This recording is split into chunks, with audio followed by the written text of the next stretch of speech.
હા પછી 10 ફૂટ પોળી ગાળતા 10 ફૂટ ઊંડી પછી એની માલપા પેલા આમ ભારોટ મૂકતા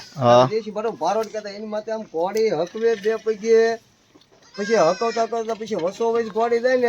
પછી ઈ નથી ઘોડી બે પૈકી આમ પાછી વાળી દે હા એટલી જગ્યામાં હા એ રીતની સાબુકા અમારા વડવા પેલા કરતા હા હા અને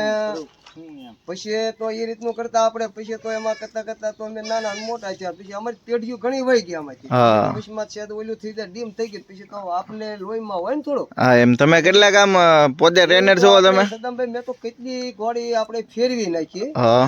કેટલી પલોટી નાખી છે ટેન કી દીધી છે અને મેં વાળી ઘોડો રાખી લીધો છે વાળી ઘોડા મેં લગભગ 4-5 ફેરવી લીધા છે એવું છે હા પછી એમાં આપણે થોડાક શાખાવાળા થઈ ગયા મોઢાના મોળા હતા થોડાક પછી આપણે બહુ બોલી નો એકતા થીમાં સમજાઈ ગયું ભાઈ એને પાતાળ ગોમ કહેવાય પછી વાય ફીસા ગોમ કહેવાય અહીંયા વાડ્યા આવે એને મરઘી ગોમ કહેવાય પછી લાઈટ ના જે માલપા મુંગરી આવે એને લાઈટડા ગોમ કહેવાય એવા ગોમ 2-5 પ્રકારના ગોમ હતા ઘોડાના નોખા નોખા નોખા સમજાઈ ગયું ભાઈ બરોબર છે અને દેવમણી હોય તો બધા કે ખોટું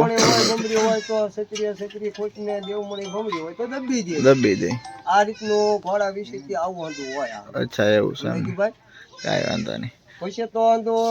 ટાંકી હોય તો પછી હું ફૂલે કા વરઘોડા ફીલ હાલતી હોય તો ટાંકી ક્યાં કોઈ નથી નડવાનું બરોબર છે કોઈને કઈ નડવાની નથી ટાંકી ના ના બરોબર ડાબા પડકે હોય તો ભલે જમણા પડકે હોય તો ભલે ના ના બરોબર ટાંકી કઈ તો એને નો લેવું એને બધું ભાવ તોડવાનો અત્યારે ઘોડાનો જમાનો ઓછો હાલવું ચાલવું હાવ ઓછું કરી નાખ્યું ઘોડાને અંદર ડિસ્કા માથે વહી ગયું છે સમજાઈ ગયો બરોબર છે અત્યારે ડિસ્કા નો સમય થઈ ગયો છે અત્યારે દાદા ભાઈ લગ્ન પ્રસંગમાં ઘોડી ભાઈ ડિસ્કા વાળ્યું છે તમે હજી ઘોડીને સવારી કરી શકો કે સવારી તો જાવી પડી ભાઈ પણ હવે તો શું છે હવે તો પછી કઈ હવે શોખ તો પછી અમુક ટાઈમે તો ઓછો રાખવો પડે બરોબર છે હવે તમે થોડીક એને રમાડીને બતાવો હવે રમાડી